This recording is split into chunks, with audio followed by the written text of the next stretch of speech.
Bonjour à toutes et tous, vous écoutez First Print, votre podcast comics préféré pour une nouvelle émission du format SuperFriends. C'est dans cette émission que l'on va à la rencontre des personnes qui font vivre la pop culture et la culture comics par leur travail.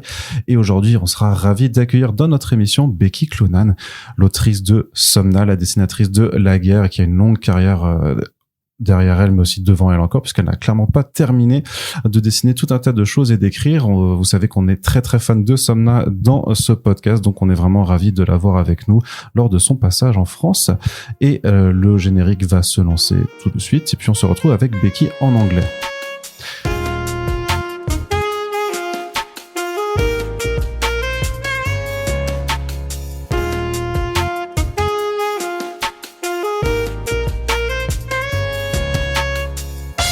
So hello, Becky. Bonjour. Well, so you know a few French words. You were lying to me before we recorded. I know too. How are you? How are you doing? Good, very good. So I'm really glad to have you here in our podcasts because I'm quite fan of some of your works, especially Somna, which is a very important book to me. But since it's the first time we speak together, I think we should go back to the beginning. Back to the beginning. Yeah. So where were you born and when? No, but more seriously, were you a comic book fan from the beginning, or was it something that you discovered later? I grew up reading comics. My dad would read me like Silver Surfer comics and like Fantastic Four books when I was a kid. Like, I think my first one was a Silver Surfer annual from 1988. So I was 8 years old. It was a long time ago. And I think from there, I've just like, every time I got a chance to read a comic, like I would take the opportunity. It was like, it was like an obsession, but I grew up in the middle of nowhere, like in the woods. So it was hard to find comics. Like every once in a while you'd see them at the grocery store or something and you'd be like, oh, Mom, I want a comic. And it's like, no.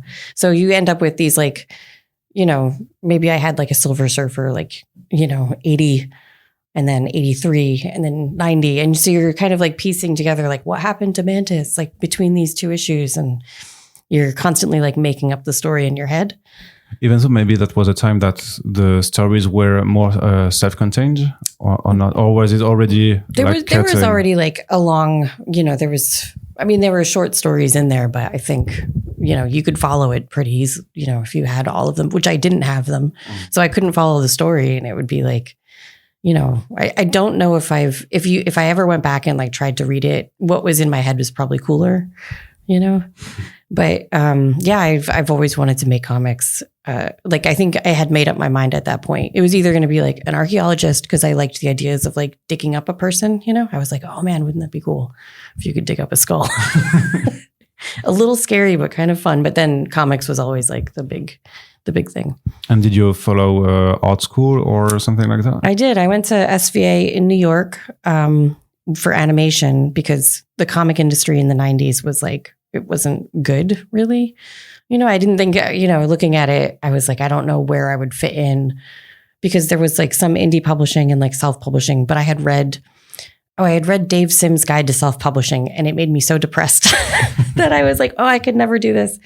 So I was like, I'll go into animation because I feel like with animation, you could get a job at a big studio. You could get health insurance, which we need in America because we don't have it. You'd get like a paycheck and it's like, with comics, it just felt like a little too risky. And my parents didn't want me to go to art school anyway. But with this, I could kind of convince them. I was like, oh, if I could get a job at like Fox or Warner Brothers or, MTV or any of these companies that have big animation studios. But then the year that I went to school, all those animation studios closed. So it was like, well, I guess I'm dropping out. So I went to art school for like 3 years. And I had Ralph Bakshi as a teacher who did Wizards and American Pop and Cool Worlds. He's like a prolific animator. And he told me, like, what do you want to do? Because I was kind of in my own head, like, if I stay in school, I'm going to have to change majors, spend an extra year, which I can't afford, like to get like an illustration degree or a 3D animation degree. And he was like, well, do you want to animate? And I was like, no, I kind of just want to make comics. And he's like, you don't need a degree to make a comic book. You can just take what you have right now and just start making comics. I was like, well, you don't need a degree. Because I think when you're a kid, you're told, go to school, get a degree, all these things. And then once you realize like, oh, this is just a piece of paper. Maybe if you're a doctor, you need it, but not for comics. And I'm always wondering if comics as an art form was also taught in your art school, or was it something that was a little bit disdained? It was disdained, but they did teach it. So both. So both of those things. It was part of the illustration department. So there was a cartooning. You could have like a cartooning major, but you'd be an illustrator. And they had a lot of cartooning classes. They had perspective for cartoonists. They had a lot of great teachers. I think Klaus Jansen taught there. I can't even remember because I wasn't in the cartooning department. But I ended up teaching there like 10 years after I left. I got a job for 3 years. I taught cartooning at SVA, which was fine. I'm not a good teacher, so don't ask me to teach you anything. And what is that you like about comics as an art form? Why is it something that you so like? I don't know. I like the feel. I don't know. I feel like there's feelings that you can get from reading a story in comics you can't get from anywhere else. There's like, it's that great mix of like, art and literature, and the fact that like I can just myself make this thing. Like it only takes one person to make a comic, and it's a beautiful thing. And there's something about I just love drawing. So I think it made sense where it's like, oh, I can tell stories and draw, but like the amount of comics that have had like big like impacts on me, like the stories, I read a lot of books too, but for some reason comics seem to be like, I'm just really drawn to that. And there's so many things you can do in comics you can't do in other mediums. And the limitation is also exciting because you can't, there is no sound, and it's, different from like your limitation. My limitation as an artist pushes me to be a better artist when I can't figure out how to tell the story I want to with my skills. So I think that as a creator excites me because it pushes me to be better each time. I don't know. And I think that's, I just want to make comics, man. Was it hard to find your own style? Yes. Yeah. Because I was like really, I read a lot of manga when I was growing up too. And so I was like constantly like, what is my style? I think as a kid, I think every person growing up drawing has this like weighty question. Like, how do I draw? I want to make it look like this, because you look at all your favorites and you think that's how I want to draw, but you can't do it. It's not you. And I think it takes like years to reconcile this. Like I'll never draw like, I'll never have like a Linclair kind of style. I'll never be able to have like, I can't just make something up and just in my head and draw it. I have to like, it's a painful process for me. So I think reconciling that, like, how does this come about? Like, how do I approach art? What is my process? And then style kind of comes out of that. And the less I think about it, the more honest my style became, instead of trying to be like someone or trying to draw like, which I think I do. Like the last Halloween that I did, that was a tribute to Tim Sale. I was looking at Tim's art constantly for that, because it was in my mind, like it's his designs, but I didn't just want to do like draw like Tim, but it's like, how do I include that into how I draw? A lot of it's in the inks, but yeah, I don't know. I think the less you think about it, the better. And that's the less I thought about my style, the more I kind of became my own person. So you just draw without overthinking about it. Well, I do overthink it, but I think I overthink the draftsmanship. Less style and more like, why does this hand look demented? Well, do you remember if it was hard for you to get into the industry comics when you started? It was like early 2000s? Yeah, it was early 2000s. I think everyone thinks it's hard when you're just starting, because you don't, you see other people breaking in or other people getting work, and you're like, oh, why can't I do that? Or, why is this person's art getting like more attention or recognition? Like when is, what do I have to do to make a popular comic? And I think in the beginning, these were questions that I was asking a lot of myself for the first few years. But, I was doing a lot of mini comics, and I worked with Brian Wood really early in my career on Demo and Jenny One. And that kind of like just kept me very busy, and it was like just a good reason to go to conventions and to meet people. And I think a lot of comics is your community, you're not just editors that you might work with, which is good. They're good to know too, getting out into the industry and either getting portfolio reviews or just getting your work into people's hands. But like the people that like your peers, people like of your own age. So I was constantly like making, like in anthologies and making like zines and stuff with friends, collaborating a lot with people, like other like cartoons, the same thing. Like we're all like kind of coming up together, and we, would do a lot of books together. I was in Meat House, which was like this anthology that was a lot of SVA graduates. It was like, James Jean was in it, Tomer Hanukkah was in it, Nate Powell. It was like this insane group of people, but we were all like this relatively the same age. And everyone was like kind of pushing each other to be better each time, where it's like, oh man, I see what Nate did over here. Like I want to do something kind of, I want to make my comic better because all these comics in this book are so good. So I think the same thing with style, the less you think about it, the faster it'll happen. You just want to make as much as you can. And it just kind of culminated. And after a few years, you're like, oh my God, I'm working in comics. Yeah. And it's pretty that you did a lot of creator-owned stuff, but also some mainstream books. Which do you prefer? I like creator-owned stuff better. The mainstream stuff is fun, and it does feel like more of a job. So just to get a paycheck. Not just to get a paycheck. There is like, and I do find enjoyment out of it, but it does feel more, like this is, I guess, more strategic for a career. Like if I have an opportunity to do something, at DC, it's like, oh, that's a big opportunity for me and I have to take it seriously. But, if I could, I would just like go off and like do my own thing. I'd just make more Somna with Lisa. Yeah.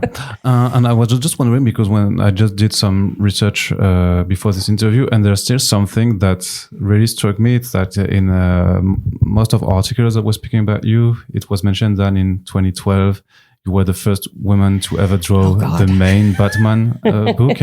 And I'm just wondering, because I don't remember at that time, if it was such a big thing. When Scott asked me to do the book, it was like a fill-in issue, and Greg Capullo was drawing it. And I was like, I loved the Court of Owls run when it was coming out. So he asked me and I was like, oh, I'd love to, but I was going to Heroes Con, and then I was also like overseas for a bit for something. I don't remember what. And then I had to come back and I had to move and then do Heroes Con. And it was like this, like, I'm like, man, if I might have like 2.5 weeks to draw this book, with the deadline. And I almost said no. And I think I did say no at first because like, I just don't have time.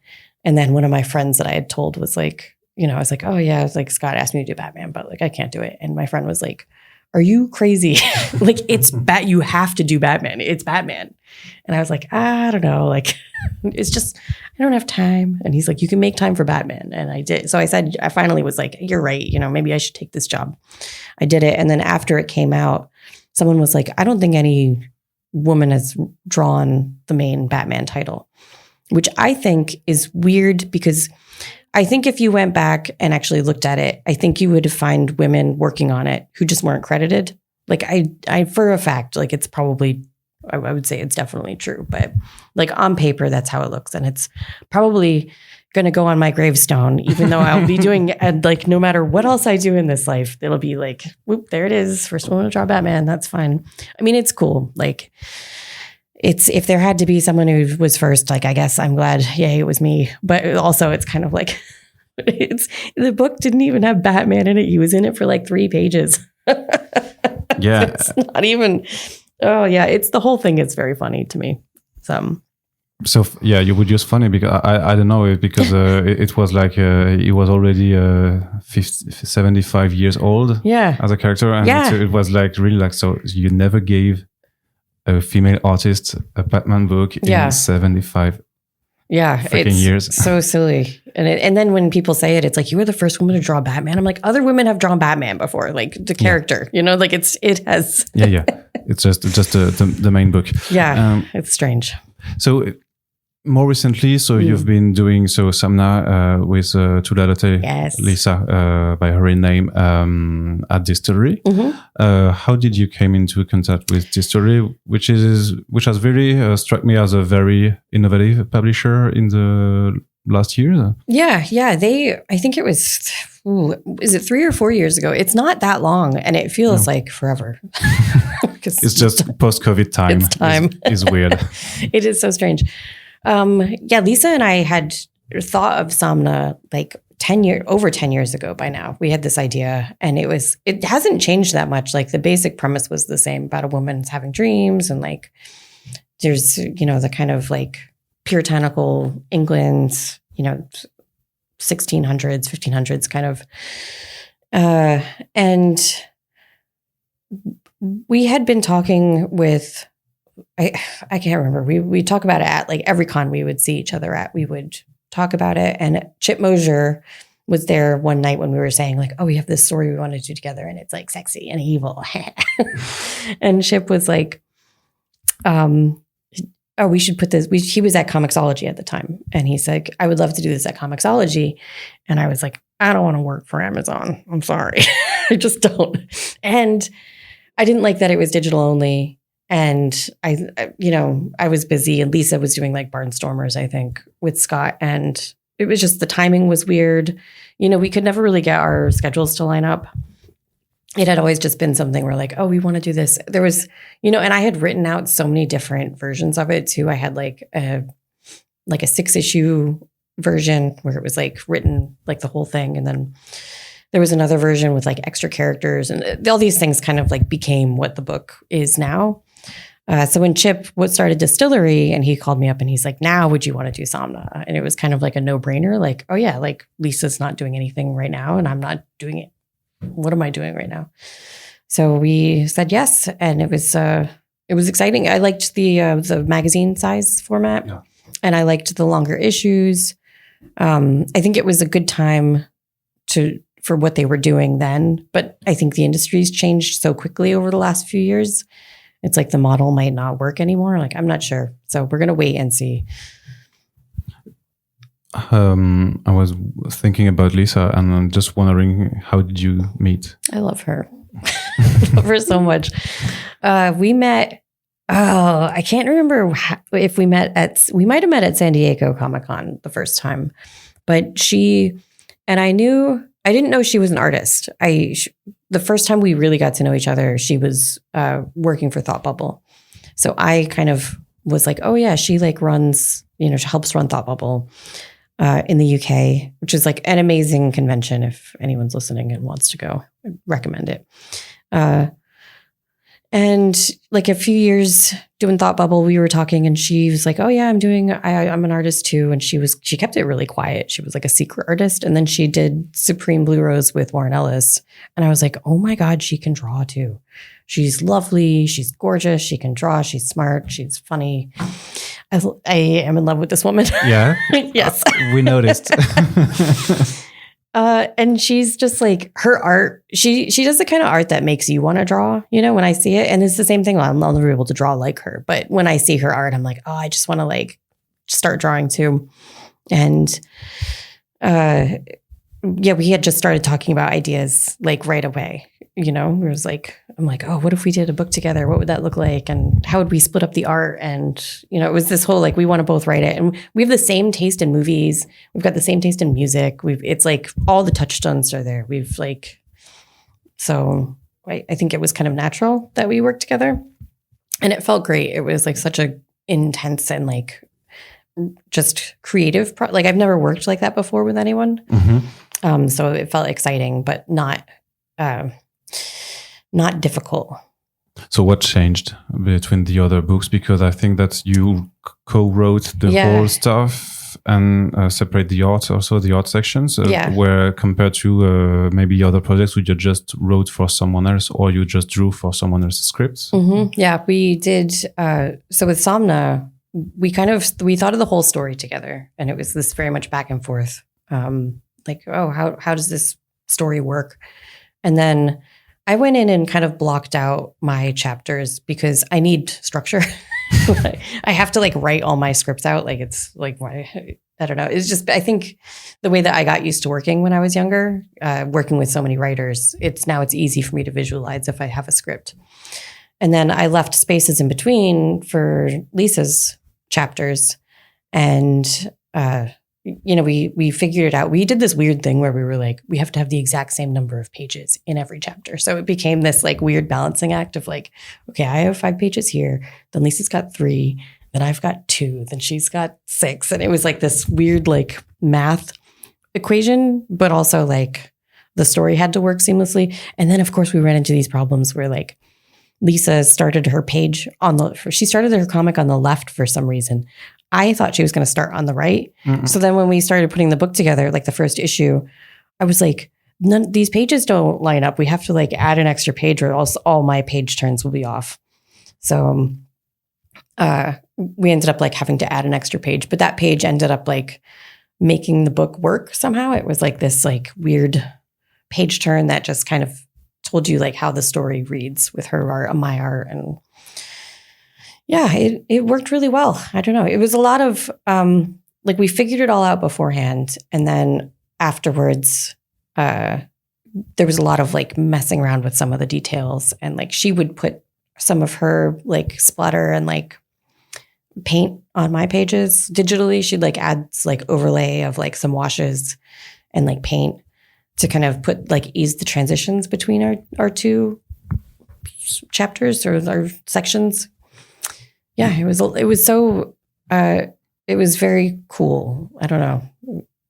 But it really seems also, really hard to also to plan because you're drawing the in reality sections and Tula is doing the dreams section, let's say it that way.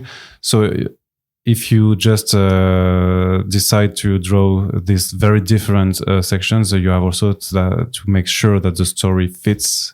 Yeah. Because even if you say, so let's draw the same amount of pages and let's put them like that, but you have to justify also by the sequence why you would go from the dream section to the reality section back and forth. It really seems to be quite a challenge to make everything work. It was a bit, I think we went over the story so much. So we knew exactly what the plot was. And then in the script, when I wrote my sections out, she could read all of my stuff. I sent her my script. And then I would say, in your part, here's like a thing that I need you to do here to make this work. Like here's like, if like I have like a graveyard section. So I was like, oh, if you had your dream sequence set in the graveyard, like that would be great. Like this kind of very loose. And there's not much, I think the dream sequences are very like evocative and ethereal and like, but they do carry the plot forward. So we did have to like communicate on like, okay, what's going to happen here? And what am I doing here? And, she would send pages over and like, I would just like the way she drew trees or like there was like a shack in the woods, like this ramshackle house. And like, I used her house as reference in my drawings. So there's a lot of like back and forth with how like her pages informed mine and mine informed hers. And at the end, somehow it worked. I don't know. I don't know how we did it, but it was like, very collaborative. Yeah, very collaborative. Was it the same for just the design of the characters? Mm-hmm. Yeah, she did all the character design, and I followed her lead on all that, which I thought was like just a way off. I don't know.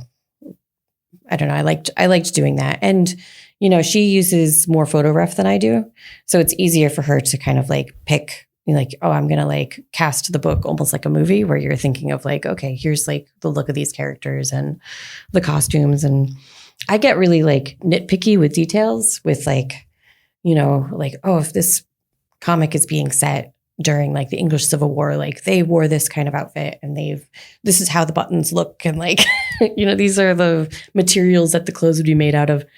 And Lisa was drawing her pages and she's like, drew the character in like a bra. And I was like, they didn't wear bras back then. But I have to stop and be like, we're not making a historical comic. We're making like a Hammer horror film. It's you know, they don't have to be historically accurate because it's like not a history comic. It's a fantasy, basically. Horror. And did you watch also, did you have also like a folk horror movies as references or? Yeah. Oh, definitely. Yeah. I love stuff like, you know, Curse of the Werewolf is, when I talk about folk, not really folk horror, werewolf movies. You know, we both really like The Devil Rides Out and Blood on Satan's Claw and like a lot of these like classic 70s, like Hammer horror was like one of the big ones where it's like, man, they're just like bodice rippers. Just they're kind of like our favorite stuff is like a little cheesy, I guess, but there's a feel to it, that the music and the colors, you know, whenever anyone like gets, you know, whenever anyone bleeds in the movie, it's like this bright red blood. It just looks like so like strange and like we wanted to bring some of that into Somna, I think. But I mean, I like, you know, even modern folk. I think The Witch definitely for me was like one of the best modern folk horror movies. But yeah, we talked a lot about like films that we were kind of going for with this in the beginning. We were like sending movie recommendations to each other and being like, watch this one, watch that one. Yeah. So it really seems to me that Somna speaks a lot about female desire, women desire. And I wanted to know why you wanted to tackle this subject in this book. Well, so it started out because I was like, we just wanted to make a good, scary, like we both love horror so much. But I was like, wow, wouldn't it be great if we made like a sexy horror story? And it's weird now because like, I feel like dark erotica is like really, it's popular, you know, it's having like a lot of traction in like the book scene. But more in novels? More in novels. Mm-hmm. Yeah. I think some of that is because when you open up a novel, it's just words, you know, and when you open up a comic, you're like, oh my God, there's something happening. Yeah. something is going on and I can see all of it. But when you read some of these like romance novels, it's like way more raunchy than anything that we did in Somna. We actually had to tame it down because just in the US, you know, if we had showed everything we want to show, it would be in the adult section. So even with Lisa's pages, she would draw stuff and I'd be like, we're going to have to put a sound effect over this part. There are so many rules. So that it is there, maybe there will be like an uncensored Somna out there one day.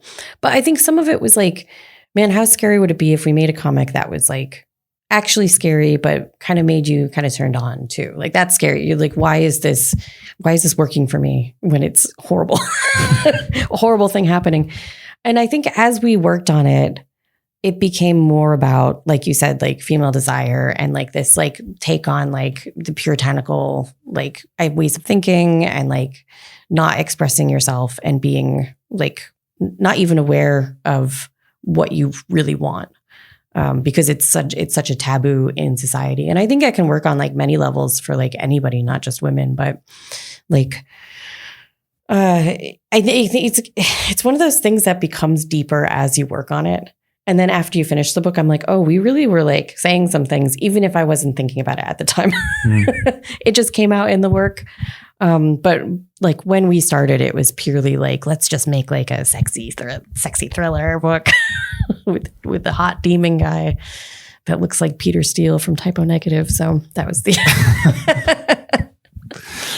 No, because even the figure of the witch is something that is really related to the whole patriarchal history that we have, and the fact that like if at that time a woman had desires, she would be considered like to be cursed or possessed by a demon, which says a lot also about right now, because I think it's still some discourse we have about guys trying to have control over women's body and desire. Yeah, it's like it's still so sadly relevant. And for Somna, I ended up doing a bunch of research.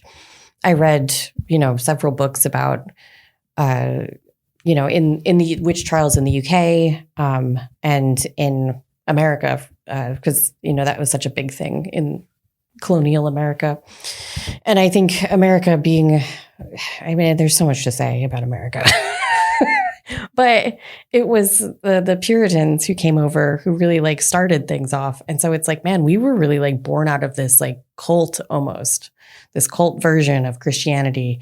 They came over because they were too like weird for England, which is saying something. They were like, we need religious freedom. But it's like, really, they're just being weirdos. In that book, there's a sermon that's like directly taken from a Puritan sermon. And I edited it down because it's like, very long-winded. But I took the basic like premise of it.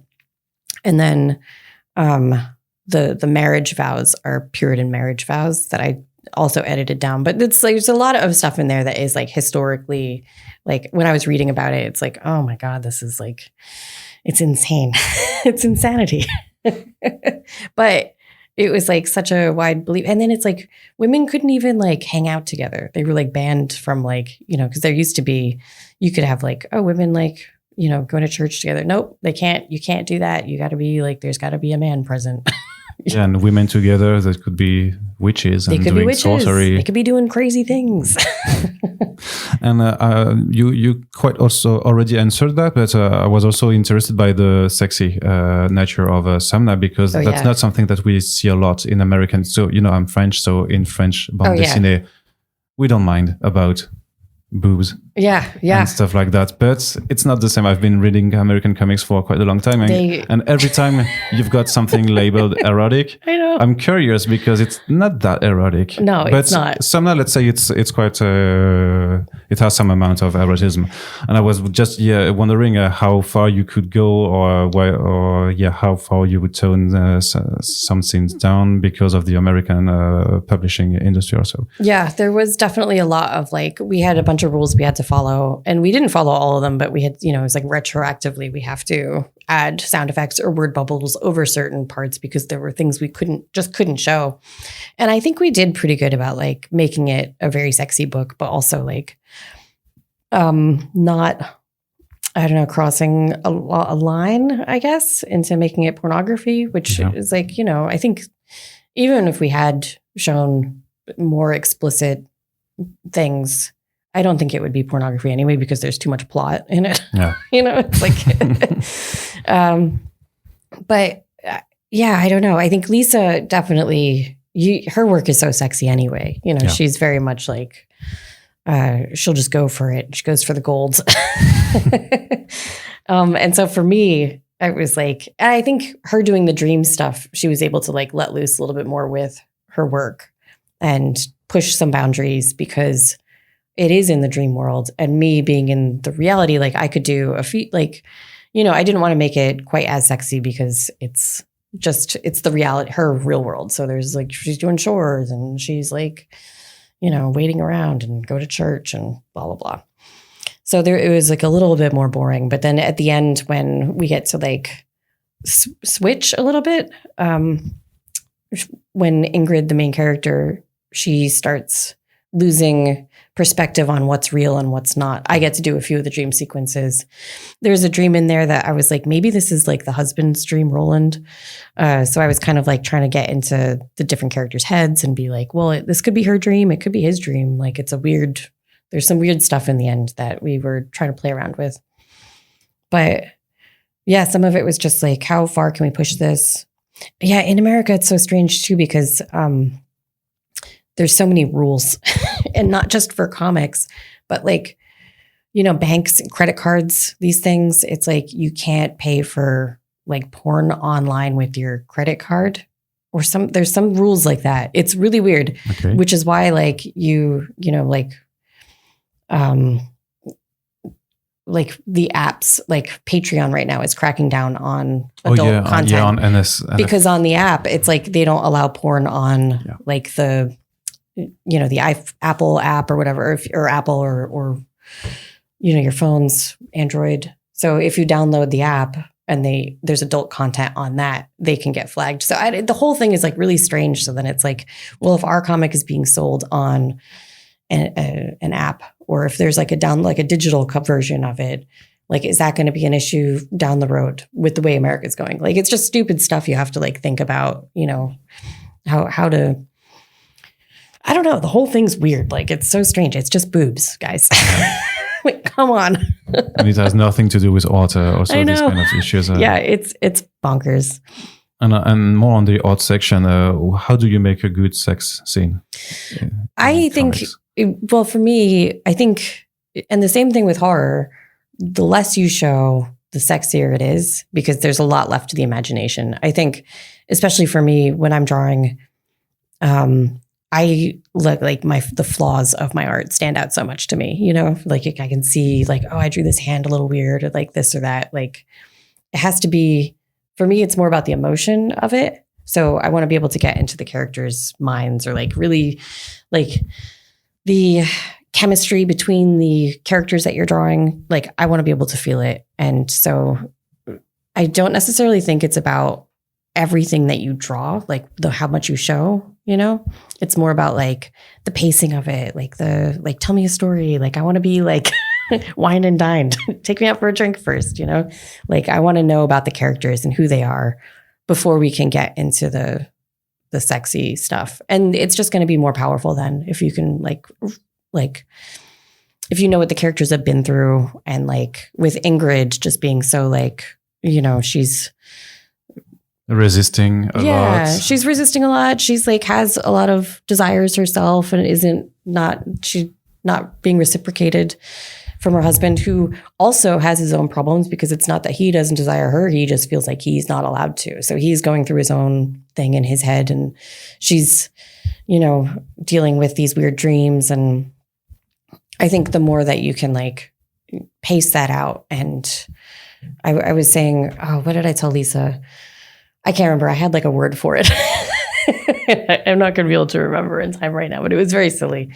But it was like this, I called it escalating smut. I was like, we have to escalate it slowly. We can't just like show it like right in the beginning.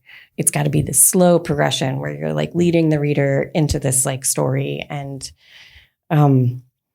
like being tantalized a little bit and teased. And I think that makes the sexiest comics for me aren't necessarily the most graphic.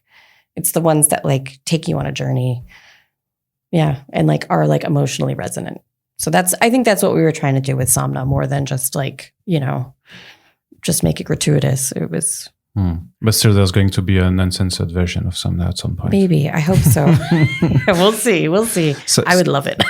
So Somna did win an Eisner Award right when it was published. I know, that was crazy. But it was not your first Eisner, no, or at least not your first Eisner nomination too. But how do you feel when your own creator-owned work is an Eisner Award winner? It's the best feeling. I think I have 4 Eisner Awards now, which is so silly to me, because it's like there's so many amazing comics out there. But they're all for creator-owned stuff, which is really nice. And the first 2 Eisner Awards I got like very early in my career for like short story work. And then there was like 12 years where I just wasn't nominated. And you start to think like, I don't know if what am I doing?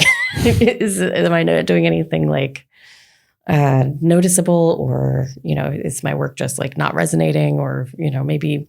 And then you start to just forget about like, and you know, all my friends who get Eisner nominations, they're all like, you know, great. So it's kind of like you see the list of nominations that come out and you're like, oh yeah, this list, like it makes sense. It's all, you know, so many amazing creators and books on there.